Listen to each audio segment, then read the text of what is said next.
اگه میخوای تو عمان خونه بخری، باید توی پروژه‌های ITC سرمایه‌گذاری کنی. اینا همون جاهایی هستن که سرمایه‌گذارای خارجی اجازه دارن که ملک بخرن.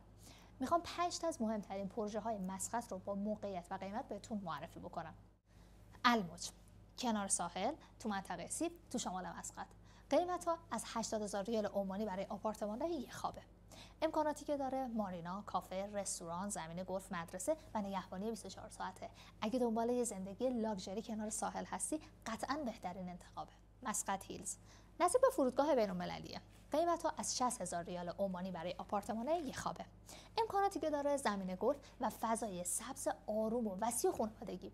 اگر دنبال یه محیط امن و خلوتی، قطعاً مسقط هیلز گزینه خیلی خوبیه. جبل سیفا تو 45 دقیقه‌ای جنوب مسقطه، کنار ساحل و کوه. قیمت‌ها از 55,000 ریال عمانی به بالا برای واحدهای یک خوابه. امکاناتی که داره: کافه، هتل، مارینا و ساحل اختصاصی. یه بهشت ساحلی برای عاشقای طبیعت و آرامش. هم آپارتمان داره، هم ویلا. مینا سلطان قابوس توی قلب مسقط، یه بندر قدیمی.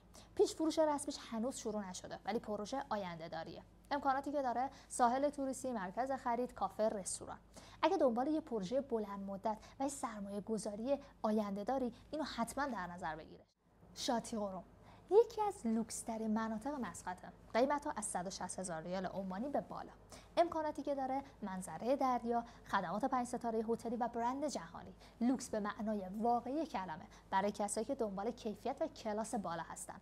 اگر قصد خرید ملک توی عمان رو داری، این پروژه ها رو حتما بررسی کن. اگر سوالی هم داشتی توی کامنت ازمون بپرس.